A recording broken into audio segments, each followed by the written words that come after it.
But, the one thing that I don't want, and maybe you can disagree, is your, hey, welcome to the Educated Associate, welcome to blah, blah, blah. This is not just So good with let that, it rip. dude. So good with that. Yeah, that's how everybody starts. And no, I think I'd said before, I'd be down to just be bumping music in the background and then we just jump into conversation. All right. You want to jump it or you want me to hit it? No, I got it. Here we go. Because I've Okay. been preparing for this for like the last 20 minutes. Hell yeah. Welcome to Two More White Guys Starting a Podcast. There we go. Yeah, yeah, that's might as well two white boys with a podcast. All right. So, this is the Educated Associate, Dr. Tony, Sasha Besmer. I'm also a dentist. And we are going to get right into the first episode talking about what is actually hitting your bank account. So, I guess I should do the disclaimers as we start. The information in this That's good. podcast is for educational purposes only and should not be considered financial, tax, legal, or investment advice. We are dentists, not CPAs, CFPs, or attorneys, unless you are. Nope, nope. I have coaching certifications in finance, but no, none of this should be taken as personal financial advice. I always tell people personal questions. Yeah, they might require CPA, CFP, but yeah, we're here to talk about things that we've done, we've lived. I've talked with a lot of docs. I know he's spoken with a myriad of docs as well, and it's just things we've heard that worked and things that haven't worked, and just going to give clarity on that. I know a lot of people get out of school and you always hear the same thing like, oh, I was just burnt out in school and I was so excited to get out and get my first paycheck. I've been, struggling with debt, whatever it was, through dental school, just not living the life I wanted. And I'm so excited now that I'm out. And then you talk to them like 2 months into their first job and you're like, hey, how's it going? And it's kind of like they're still feeling a little defeated. And I know a lot of people nowadays, they're not like 24 years old, 25-year olds when they graduate dental school. They've worked another job. So a lot of people, this isn't their first experience with taxes, but it's probably their first experience with taxes as a high income earner. So I don't know. It feels a little different. It can feel heavier when you're thinking like, oh, I'm going to be making 240,000 this year. I should be pulling in 20,000 a month. I get paid bi-weekly. I'll be getting about 10K. And then it's like, whoa, my paycheck is like 5 grand. How do we get here? Like, how do I budget around this? And instead of spending 2 years like figuring that out, I just figured let's just kind of talk about what happens, how that gets there, and all the things that are going in and out to get you there. Right. So you already hit the big outflow, which is taxes. But taking a step back, we are talking about your paycheck, what goes in and what comes out, which may seem basic. I know I did this math. My circuitous route led me to my current dentist job. And me and my buddy, he's been a dentist for a minute. I told him my guarantee, average production, blah, blah, blah. And we did the math. We're like, all right, you're going to make X amount. I had Y expectations. And then my first paycheck hit. And I said, things are going to be a little bit tighter than I Gonna take thought. me a minute. Right, right. And so first let's talk about the outflows, right? I think I was telling Tony another time, there's this big joke in macroeconomics that the average salary income of a dentist is 193,475 and 37 Mm-hmm. cents. We don't know. That's such a silly number. We Yep. are looking at around $200,000, depending on where you live, and that is just your contract guarantee, Mm-hmm. production, whatever. So we're gonna assume around 150 to $250,000. What, straight out of school up to maybe 2 or 3 years, something like that. Yeah, my experience definitely very geographical here. And we can dive into this in in another episode, but just cost of living stuff. But yeah, I've talked with docs, and frankly, where I practiced my first 2 years in New Mexico, I got paid $62 for an MOD resin. So you could do a quad of those, and if everyone here that's been a new grad, how long does a quad of MODs take out of school? Probably an hour, maybe hour and a half. So you do the math there, and you're not really doing that well financially. Now, conversely, I'm in another practice now, and a post-year MOD is 400 or something, 380. And now a quad, I can do that in like 30, 40 minutes. and it's way higher numbers. But I think just out of school, a quad is going to take you a minute. If you're in a kind of more reimbursing area, you can be sitting around 120. The numbers I've read, I've seen the associate average closer to like 160. And you're thinking that's factoring in associates that have been out 10, 20 years. I've talked with guys that have sold their practice. They went back to be associates somewhere. They're raking it in. They've been dentists for 30 years and they're in that pool. So I think as a new grad, 120 to 220 would be like a pretty safe range. I had a buddy that killed it out of school, did well over 300. But I think that's the other end of that spectrum. So I think you threw out a really nice range there, probably closer 180 to 220, I think, is where most folks sit. What is a quad to like? How many in a quad to you? Because that's made me feel really bad. Fantastic question. I'm thinking like probably three teeth, like 28, 29, 30, 29, 30, 31, something like that. Back to And I back to was being a back. little zealous. Probably I would book 2 hours out of school. I would be doing hygiene checks and hopping in and out. So, with two columns, I would probably have that person for 2 hours. Now I'd probably book like an hour, hour 20. But no, I mean, not to dive into the nitty gritty. I think you're slow out of school. Um, you should be. You're brand new. It would be ridiculous to think you're as fast as somebody that's 10 years out. Um, and I know like my personal philosophy was like, I want to get good and then I want to get fast. So, that's definitely the strategy I would encourage anybody to do. Like, I don't think there's any sense in doing bad, fast work. So, uh, again, kind of Because learning one it. of the biggest probably detractors from your paycheck is probably actually redos, right? You do something, maybe you catch it at the 6 month recall, and that is free work. But that Yep. is probably more of the inflow side, but Yep. we're going to start with outflows. You Let me did your throw work, one tidbit, and then you if got I your can. paycheck. Let me just throw one tidbit, just if I could throw like, I'm not going to try and go clinical ever, but one thing that helped me a lot with what you're saying, instead of catching your mistakes on the 6 month recall, just have your assistant snap a bite wing after your fills. Takes like 3 seconds, and maybe you'll see some flash or something that you had a little air bubble. They're numb. You drop the 557 in there, you rip it out real quick, you pop a new resin in, and you're like done in like 5 minutes. You don't have to like say, "Oh, I messed up. I need to redo this thing." You just add a little something. I'm going to get in there real quick and fix it instead of like 6 months later. Then the patient's wondering like, what's going on here? So that's one thing I learned out of school from my mentor was just snap a quick bite wing. You'll know within 2 seconds if anything needs remade, and that quick feedback I think grows clinically better than catching it 6 months later. So, but sorry to cut you off Are there, man. you? Go ahead.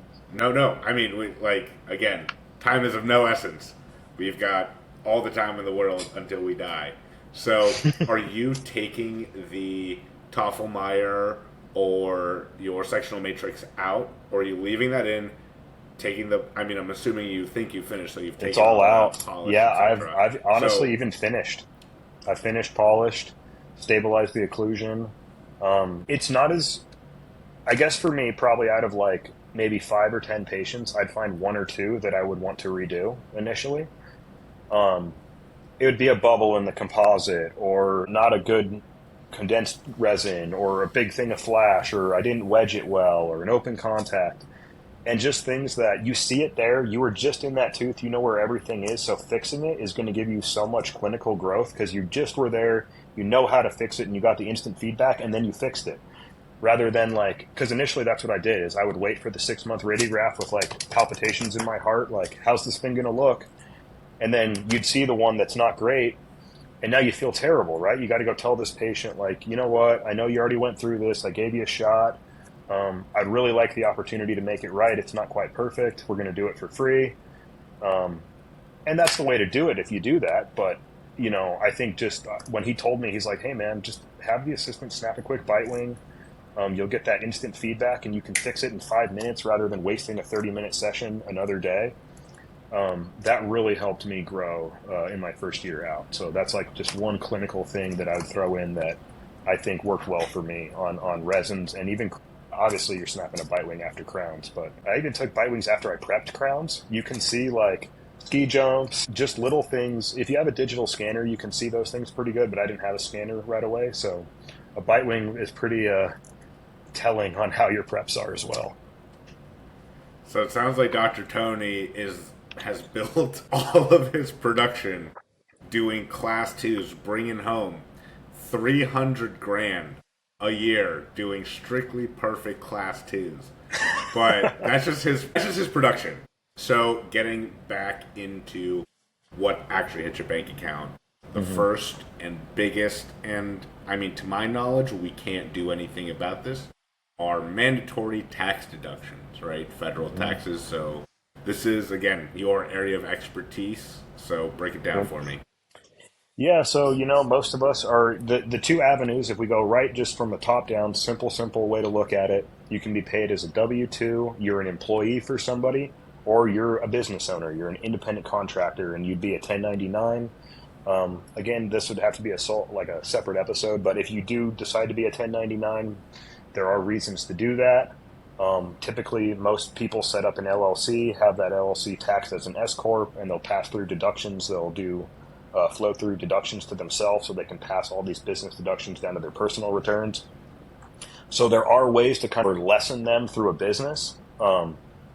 But there's a financial, like, you got to have an income level to get there. And I think it depends by the person, but around 250K is a lot of times where I see where that is. But anyways, you're either can be W-2, 1099.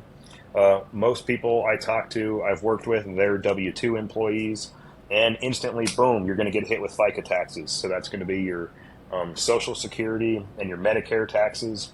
And the cool thing about this as an employee is you pay half, your employer pays half. So if we're talking specifics, it's like 15.3% is the total amount split down the middle. You're doing 7.65, they're doing 7.65, and that's broken down again into Social Security, which is like 6.2, and Medicare, which is the other like 1.45 or whatever it is.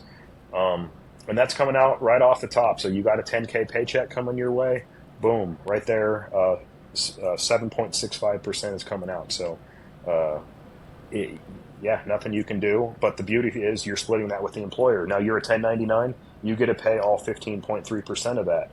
Now, again, you can get deductions and way more business deductions available. And we can get into nitty gritty above the line, below the line deductions. Right now we're talking above the line, but and the line is AGI, adjusted gross income. So, but yeah, So, I mean, you're going to get hit with your FICA. before you go on, I had no idea you were an F1 driver because you went way too fast for me, Okay. and potentially, assuming we have a lot of listeners. So I'm gonna try, because we've been talking about this for a little bit. So I'm gonna take a step back, right? We've got Love it. our federal taxes, right? We pay these to the government no matter what. We've got Yep. our income tax, which is based on income. Yep. This 7.65, which in all my writing and our writing, you will see a 7.5, because I like to keep things basic. The specifics are for when you want to work with us. But we've got our Social Security tax and our Medicare tax. Together, that makes about 7.5% if you make up to $160,000, roughly. Yep. So, does that change if you make above $160,000? I have to look, but I believe the number is 200 if you file single. So if you're filed single, it's 200, and I think it's 250 or something if you're filing married. But at 200, you get an extra 0.9% tacked on. Okay. On top of that, and that's just on the money that goes above that. So it's not the entire amount. So let's say you made 210,000, only that extra 10,000 gets that 0.9% tax. So it is another tax. It's fairly minimal, but every little drop that drips out is money. So it adds up. You sound like my dad, who would get on me if I didn't turn lights off if I left the room. Water running. Exactly. He's like, what's your last name? Is it Rockefeller? Didn't think so. Turning that thing off. Great. So we've got federal income tax, Social Security and Medicare. That's about 7.5%. And then the additional Medicare tax, which is about another percent above $200,000. You were saying these hieroglyphs, these codes, W-2 and 1099. So from my current understanding, the W-2 employee is your traditional, you are an employee. You signed a contract, you work for someone. Let's land the plane. The 1099 is you are your own boss, whether you Bingo. own a business or are an independent contractor. So you might work the same hours as a W 2. You work in the office 9 to 5, that's your contract. But instead of you being an employee of a company, a corporation, etc., they hire you like a mercenary, right? You come Mm-hmm. in, they pay your business instead of paying you a paycheck like an employee. Yep. So as a W Bingo. 2, the current rule is that you are only paying 7.5% of these federal taxes because your employer pays another 7.5%. So actually, any person owning their own business or an independent contractor actually pays 15% roughly in federal taxes. So Nailed instead it. of thinking it as you pay 7.5, I would think you pay 15, Mm-hmm. but your boss is helping you out with 7.5. And that seems Yep. like one of the major benefits of being W2, right? That's one of the major benefits. And then the B word again, the benefits that you can get, right? So if you're Right. 1099, that means you're getting a check. It's hitting. You can deposit that, and that's all they're giving you. Um, you know, your benefits. There's a myriad of them. It can be health insurance, 401ks, 40, the whole list of everything. But yeah, as a W 2, hopefully you found a way to get other benefits that are raising the total amount of money that the company is kind of deploying towards you. Whereas a Right. 1099, that's all baked into the cash that you're getting. And so we had the federal taxes, and now we've got state taxes. Same thing, but this depends on location, right? I live in Florida. I am one of the lucky few. I do not pay, well, we don't have a state income tax. Hmm. You are in Arizona, and I believe yours is around what, 2.5%? It's not horrible, but yeah, Arizona has a state income tax. Yeah, so Right. again, And yeah, then, he's totally right. Depending on where you live, I don't know what the highest is. It's probably California or New York if I had to just give it off the cuff. But yeah, I mean, and maybe you have pulled up the actual numbers, but uh, it could be a striking amount. But yeah, you're right. In Florida and Wyoming, I think, and maybe Texas, there's no income tax. Texas Don't quote me. probably, yeah, Don't quote me on that. that I'm not an sounds accountant, but right. that's what I think. So I believe we have some salary breakdowns just to make these numbers a little bit more concrete. I believe this looks like it is for a single filer, not a married filer. Yeah, But anyway, yeah. let's assume, like, because of that $200,000 threshold where you get that extra Medicare tax, we are going to go through someone who makes 150 grand and 250 grand. Hmm. So, fresh out of school, look at your contract. They go, hey, we're just going to pay you $150,000 no matter what. Based on the federal income tax, and it's progressive, not in the political sense, but where every extra dollar you make gets taxed differently. So roughly the first single, let's just assume single for simplicity, on the first roughly $12,000 you make, that's a 10% tax. So that's 1,200 Yep. bucks they take. From that number, that 12,000 up to $48,000, that's 12%. So Yep. let's just say, the number is $50,000. So 50 minus 12, 38. On $38,000, there is a 12% tax. And Yep. then this continues all the way up the ladder.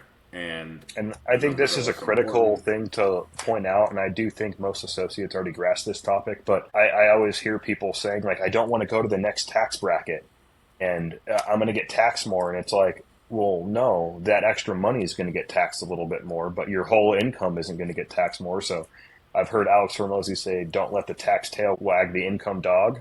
And this is exactly right. So, like, you shouldn't be saying, I don't want my contract to go above 197,300 because then it's going to put me in a new tax bracket. No, no, that's illogical. You definitely want to always make more money. Make more money figure out the details later. Yep. So Yep. $150,000 federal income tax ends up being around $24,000. And then if we look at, so they're saying the numbers we have is about 16-17%. You look at $250,000, that is now your taxes are around 55,000. The federal income tax, that's 23%, right? Yep. So 150, then you take off 25. Social Security tax about 9,000, 9,300. Your Medicare tax, because you're not over the threshold, is about 2,200. We live in Arizona. Looks like 2.8%, 3%, about 4,200. All of these mandatory taxes that we really can't do anything about as a U2, where our employer is paying for half. We start with 150 grand, we end at about 110 grand, right? So Pretty disappointing. 40 grand to the government. So this is just the beginning. This is what we have to pay. Yep. For the $250,000 owner, scare money don't make no money, ends at $170,000. So although you only lost $40,000 when you made 150, you lost 80,000, almost twice as much when you made $250,000, but you still end up about $70,000, $60,000 richer. So, Yep. lesson one: just make more money. You always want to make more money. Like I said, don't let the tax bracket scare you out of making more money. And then next, so those were mandatory. Federal taxes, state taxes. Now these are voluntary deductions. And again, I'm going to let F1 Dr. Tony go for it. He calls these the smart money moves. Yeah, so, again, all the stuff we just talked about, none of us have any say. We can go out and vote and try and change policy, but as of today, you get it. This is what you're taking out. Nothing we can do. Now, these are the things that we have a lot more control over. So things that we can all kind of deduct from our health insurance can be things like your 401k contribution. So your retirement plans, if you're putting, for your 2025, you can put 23,500 away in a 401k. And this is, again, that above the line type stuff. So these are dollar for dollar exchanges. And what I mean by that is when you're taking money above this adjusted gross income line and you're deducting 23,500 from it, you're not paying any of those your income taxes and stuff on this money. This is coming out before taxes. So that 23,500 is lowering your overall the marginal tax brackets that you're going into, essentially. And there's a lot of these things you can drop into. So there's, again, HSA. Which is what is a 401k? Because I learned that this year. Okay, like a tax plan? Is that, or a retirement account? Right. Is that no, I'm asking because you know what it is. I'm asking for you because I had no idea. All these people are telling me to invest in my 401k. I didn't actually know what it was until this year. Oh, you just described the benefits. Got it. Right. We'll break down from like a really basic view what a 401k is. Yeah. So if you go back up to the tree I talked about at the beginning, the W-2 or the 1099. So if you're in the W-2 side of the tree, that means you're an employee. So your employer can sponsor a retirement account. When you're an employee of a sponsored retirement account, they have basically made a deal with Fidelity or Vanguard or some sort of company, and they bought a package where you can then basically invest money on a pre-tax basis through this plan through your employer. If you go the 1099 route, you have to set up an individual retirement account. That's an IRA, but it essentially functions in the exact same way as a 401k, except for it's just through you personally, because you are your business in that sense. So the 401k, again, is just the employer version of a retirement account, whereas an IRA, an individual retirement account, is the individual version of that. So it's just it's an account where your company has made a deal and you have a small group of investments that you can typically choose to invest the money in.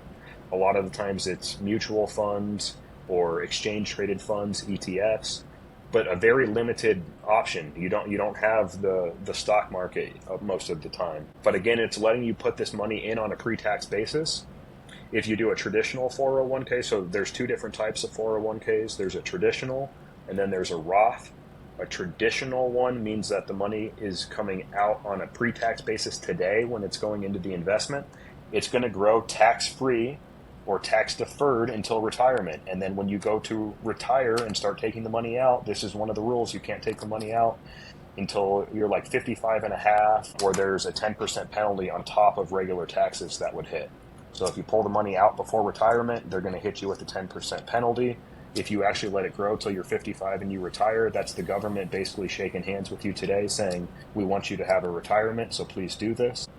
And then you take it out in retirement, and whatever tax bracket you're in retirement is where that's going to be taxed. So a lot of the times as a high income earner, your tax rate in retirement will be lower than it is as a high income earner today. So investing that money, getting it untaxed today, letting it grow tax free, compound over 20, 30 years, and then pay taxes on just the gains, in my mind, a really great idea. And especially if your employer is doing a match is where they're contributing a certain percentage as well. And we could do a whole episode on this. And then just to go back to my point, a Roth, you can do a Roth IRA or a Roth 401k, again, depending on what side of the tree you're on. And the Roth version is you pay taxes today.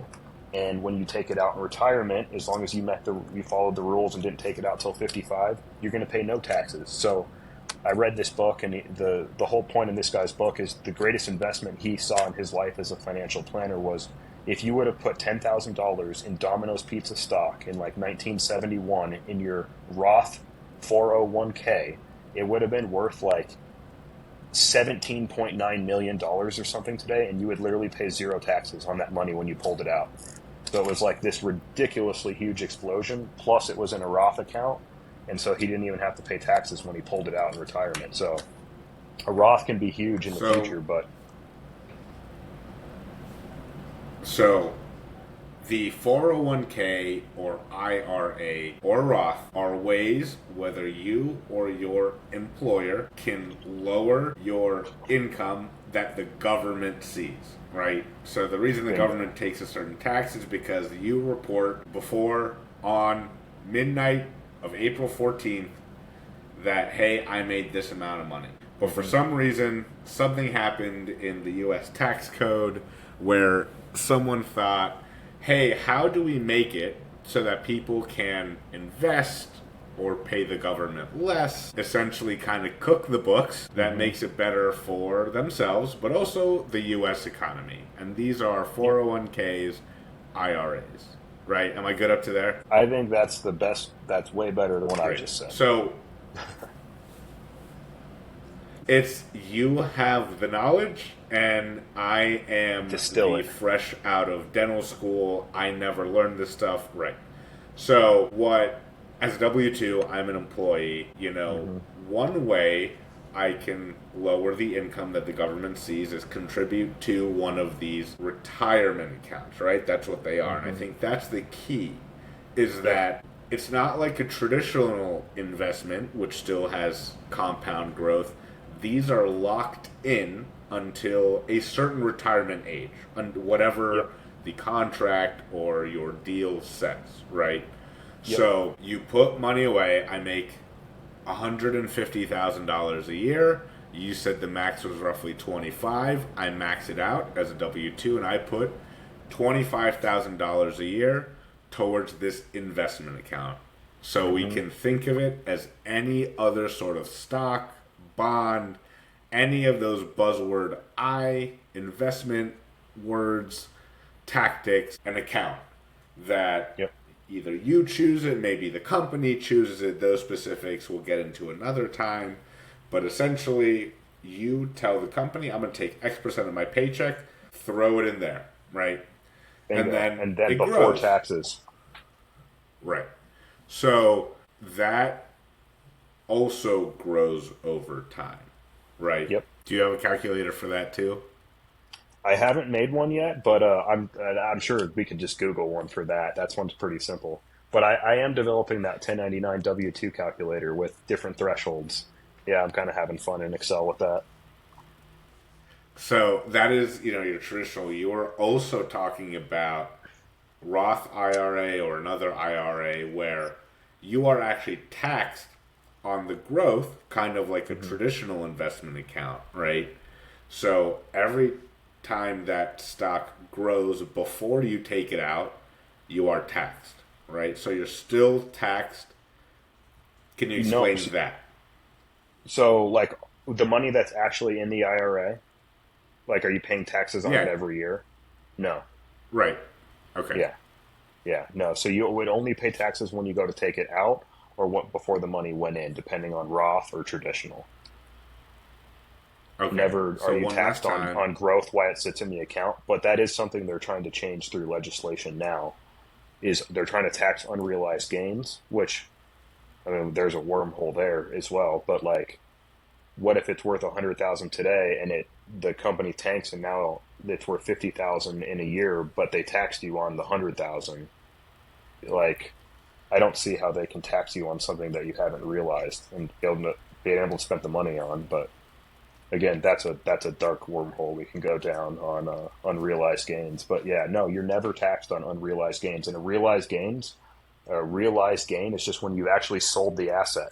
So you haven't realized the gain or realized the loss until you've actually sold it. So people get all caught up staring at their stocks every day and watching them go up and down.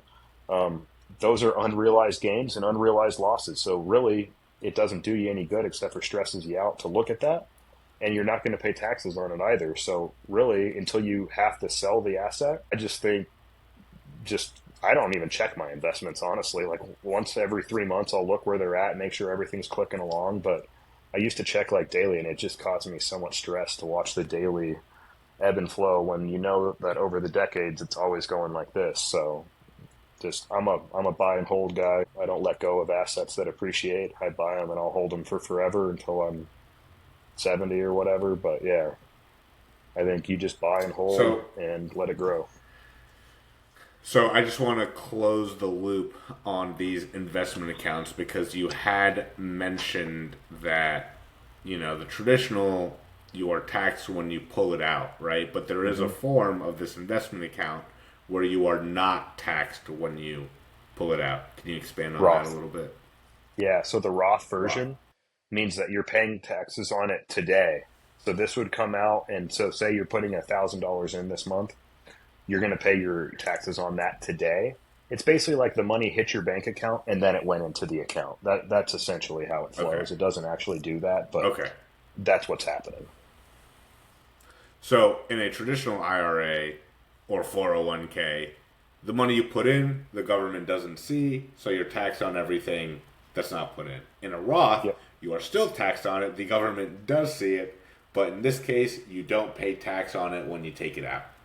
Yes? exactly. So in retirement, you can rest assured that whatever number you see in your account, that's your money. You're not going to pay any So taxes on that. that was probably the most, at least for me, confusing voluntary deduction or benefit smart money Hmm. move. The next is health insurance premiums. Yeah, yeah. So yeah, I think you can deduct. I think it's an unlimited number. I think you can deduct unlimited health insurance premium. So if you have a monster family of like 7 kids, and your premium is a couple $1,000 every couple months, you could deduct all that money again before you pay any federal taxes. So if you are having a family, this could be a huge number. I know I got my wife and 2 kids. My wife's a physician, so we actually get our health insurance through her instead of through me. But anyways, it is a strikingly big number. So being able to deduct that can be enormous. And then student loans, most of us have monster amounts of student loans, so you can deduct student loan interest only up to like 2,500. But yeah, that's another one. And then we've got the health savings account, your HSA, and Best account in your the world. FSA. Right. Yep. So Yeah. those are, again, two terms that I've heard all the time. And until, we were talking about it together, honestly don't really understand the tax advantages, yet they are still a common, but from what I hear from you, very useful way to lower your income that the government sees, right? Yeah, so I've never actually met a dentist that has a FSA, a flexible spending account. Maybe there are some employers that offer that, but I know my wife gets an FSA through the hospital that employs her, but I don't think it's super common in dentistry. But in HSA, I think a lot of people have HSAs. I have an HSA, or we did before we had our second kid, and now we don't because with the so to have an HSA, you have to have a high deductible health insurance plan to have that. So that's the stipulation, is you have to have the high deductible health insurance plan to have an HSA.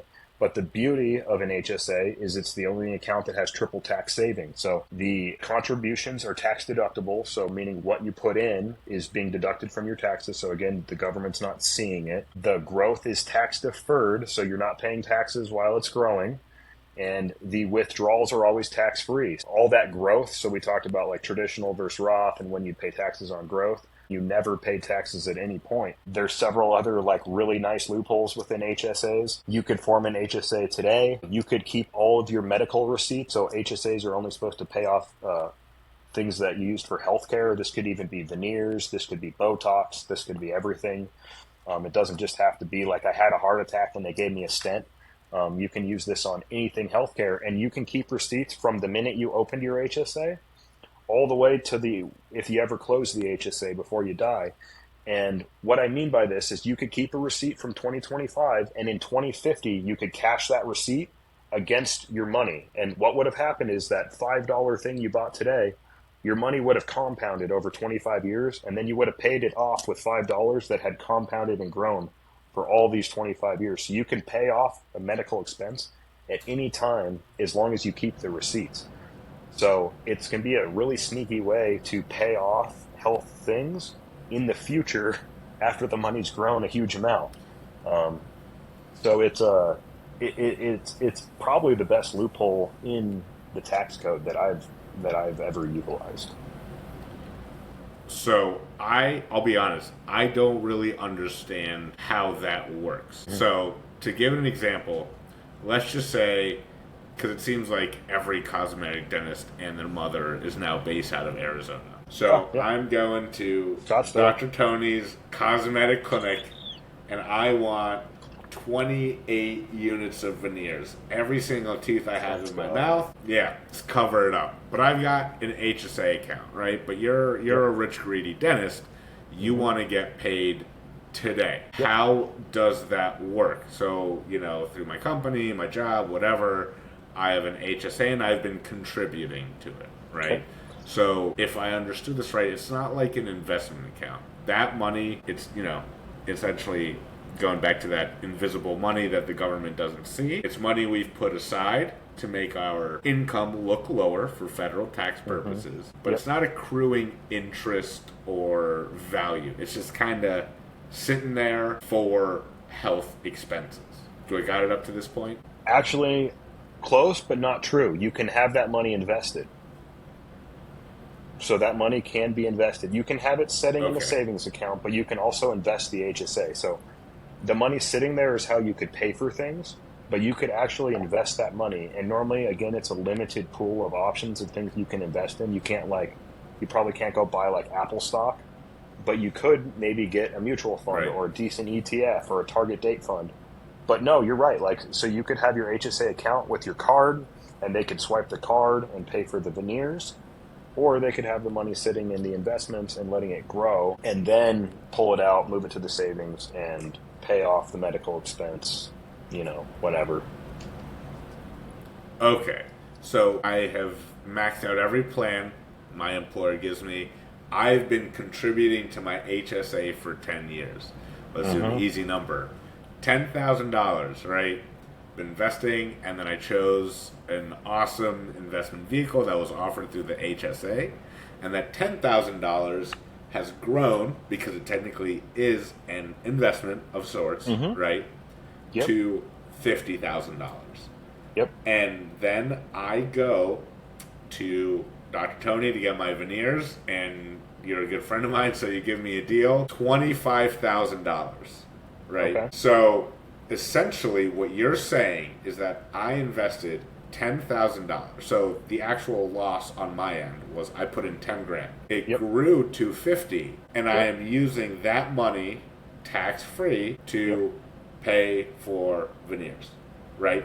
Bingo. And Right. you paid I'm no left taxes with on 25 either end. grand that I could take out, which is not taxed, right? You take it out and you spend it on a qualified medical expense, no taxes. You try and take it out and spend it on a Rolex, taxes. Awesome. That was unclear to me because I was like, this sounds Yep. like a scam. So if it's a Cool. qualified So medical if expense, and you can get in both, like it can go into like niche areas of like aesthetics, like veneers. I'm like I said, it doesn't just have to be you had a heart attack at your city hospital, Ozempic, and IV therapy, stem yes, cells, it hair can be transplants. bingo. You can basically buy whatever crap you want as long as it's in the healthcare sphere, and you keep that receipt. You, like I said, and you can pay for it off now. You could pay for it with the card. You could keep that receipt and way down the road pay yourself back. It's a beautiful thing, especially as a young, healthy single person. And you can get an HSA. Like I would say, there are very few no-brainers in life, but that might be a no-brainer. If for all my biohackers out there, it seems like you can use your HSA and FSA for stem cells if it's to treat an existing or imminent medical condition, but not as a precautionary measure. So all my biohackers out there, Okay. unfortunately, your elective stem cell treatment is not covered. Um, okay. And who So, knows? Maybe that'll change. right, yeah, oh my god. Is RFK still? Okay, no politics. No politics. I promised Yeah. myself no Yeah. politics. Okay, so we've gone through health insurance premiums, which is pretty straightforward. Again, Yep. everyone you would like health insurance if offered through your company, you can use that Yep. to deduct, right? Deduct from the income that the government sees. You have your Exactly.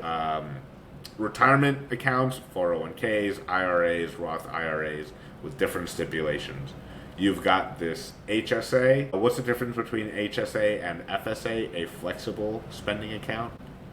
I'd have to like look at it again, but I believe a flexible spending account just gives you more options. Like you can spend it on I think we spend my wife's FSA on our childcare, so we paid our nanny through the FSA. But basically, I think there are still specified things that should be spent on. I'd have to look up exactly what those are, but it's a specific amount, and I think it's only $3,000 a year you can put into an FSA, whereas an HSA is like $7,000. So it's a lower amount, but again, the government's letting you hide the number from them so you're not paying taxes, and they want you to use that money on specific things like childcare, healthcare.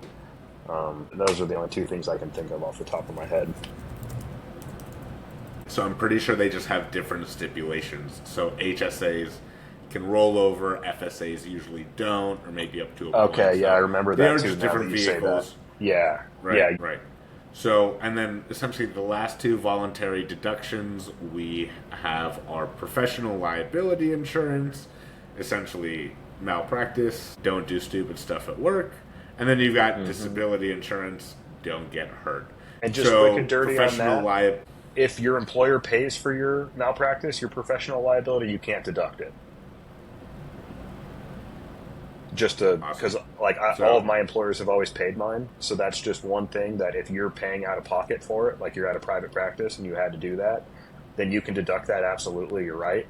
But if your employer paid that, they paid it, not you, so you can't deduct that. I've had a couple people ask me that, and no, I've checked with multiple accountants. You cannot deduct what your employer paid.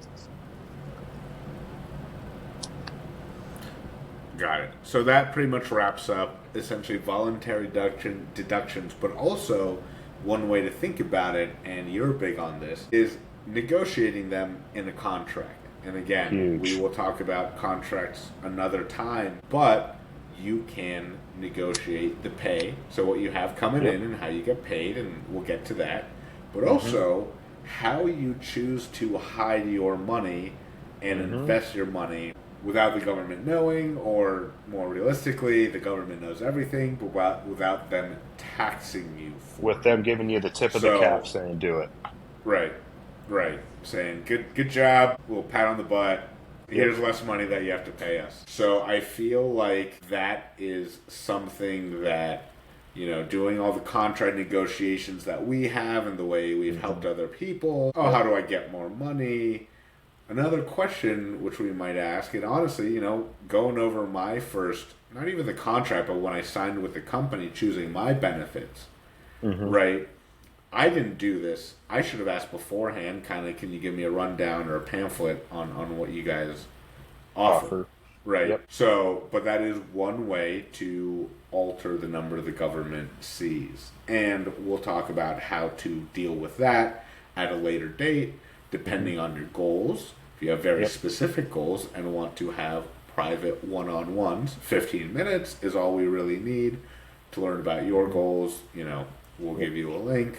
We'll post it somewhere on all our blogs, on all our Instagrams, so that we can guide you through this process, answer any questions, and make sure you reach your goals just that little bit faster, whatever they are. Whether they're, dental practice ownership, which is the most popular one. Everyone wants to be an owner.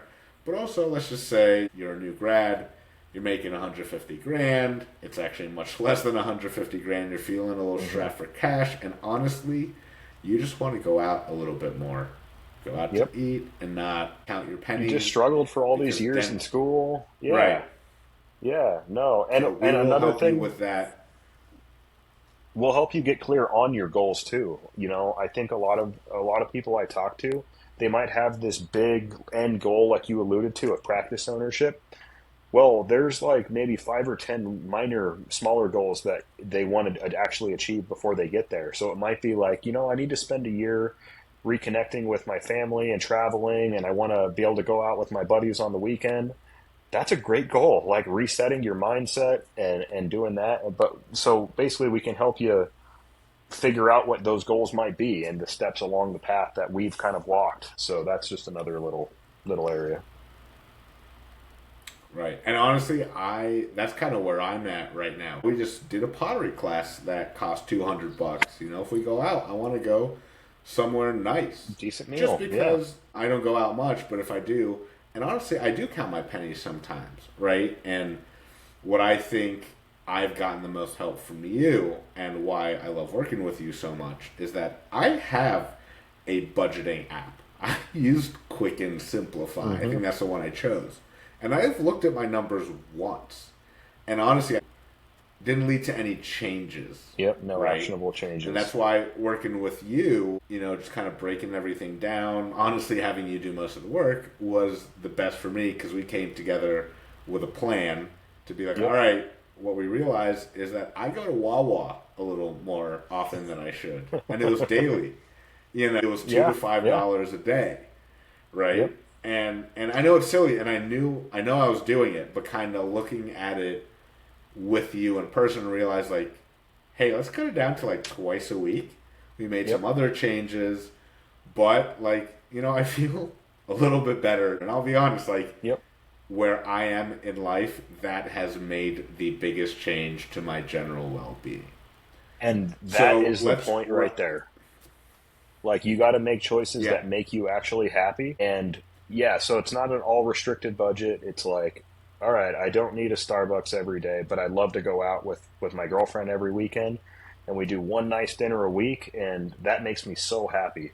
Well, we got to figure out how to make that fit in your budget then. That's critical. So we'll work with you to make sure you're getting the things that bring happiness into your life, and maybe removing the things that don't really truly bring you any happiness. It's not about restrictions. It's about making priorities.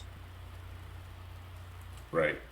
And so now we'll move on to expenses that I think for the most part you unfortunately can't really deduct, right? These are just things not as a W-2. Yeah, you're pretty much stuck on the standard deduction. If you own a house, you can deduct the interest mortgage, the interest on your mortgage from your taxes. So depending on how expensive of a home you own, that can end up being a huge amount. The home I own was $422,000, so it wasn't a huge amount. I think I ended up doing the standard deduction anyways. Are you a millennial? With that. Are you a millennial? 91. 91. I think, because I think I'm a millennial and I'm 96. I was the last year.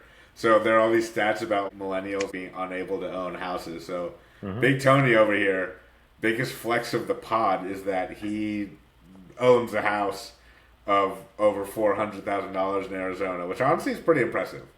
But that's probably a big relative expense that you're not getting any tax benefits from. Transportation, obviously. I mean, yes, gas, but also, are you leasing your car? Do you own your car? The insurance on your car, maintenance, all that fun stuff. And then, the unfortunate kind of grim reaper of dentists is student loans, right? Nice. So I will plug to the article that will be out on our Substack. Great About just loans, the new changes with the one big beautiful bill, which is the all-encompassing tax or economic reform bill up to now that Mr. President has passed as of July 4th of this year, has some crazy changes to it, and then just doesn't really affect us now, other than the repayment plans, right? Which made it much simpler, and I will try to sum it up to my knowledge, but essentially you have a standard repayment of 10 or 25 years, or an income-based repayment. And the way that works is that every 2 years, it looks at your income, and then it adjusts the number that you pay. And again, so it ends up to a maximum of the 10 or 25-year plan that you chose. Again, more details in that blog. So those are the 3 standard fixed monthly expenses.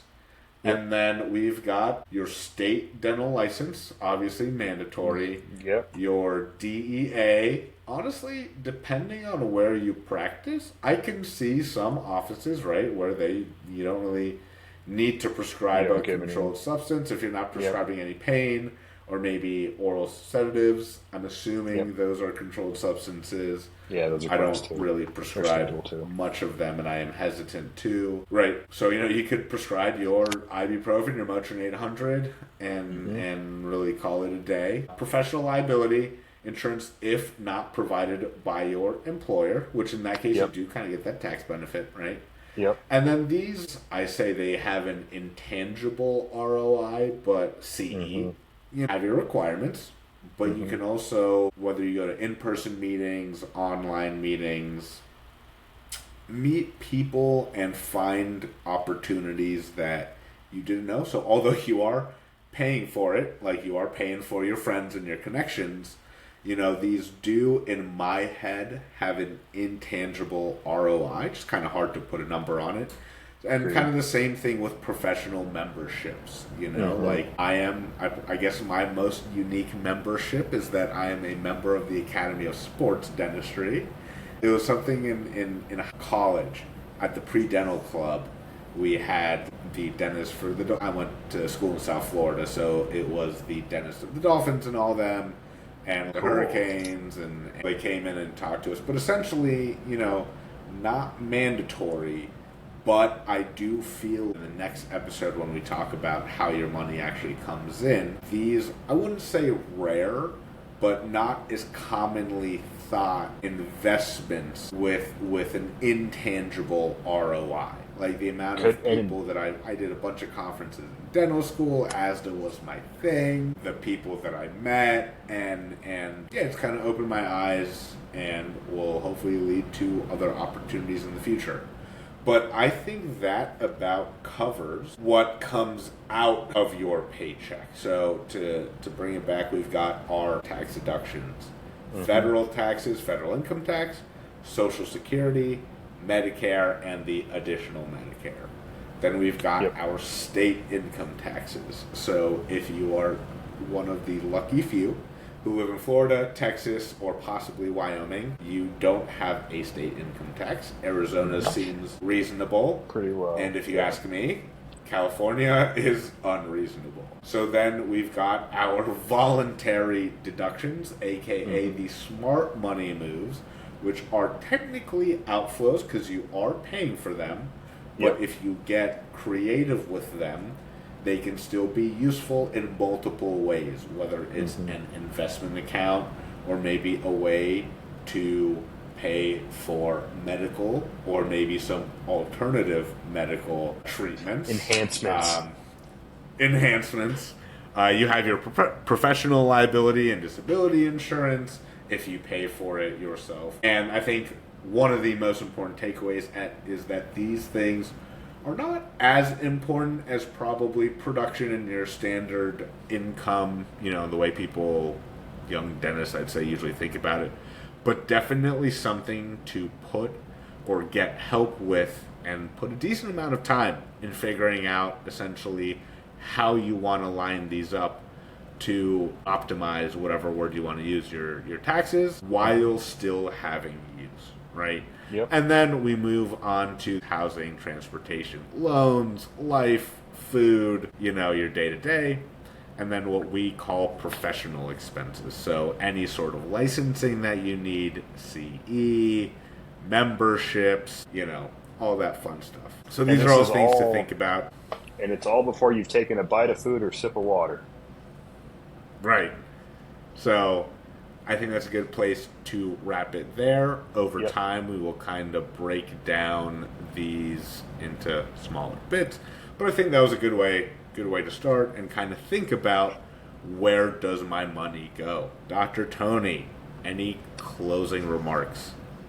No, I think Alex did an amazing job breaking down my crazy F1 talk. I hope that we were able to give everyone a little piece of something that they can take and go and apply today, tomorrow, and start keeping more money in their pocket, or maybe something that you chewed on and you're going to go talk with your partner, your spouse, and be like, we need to look at doing this. This could bring extra money into our future.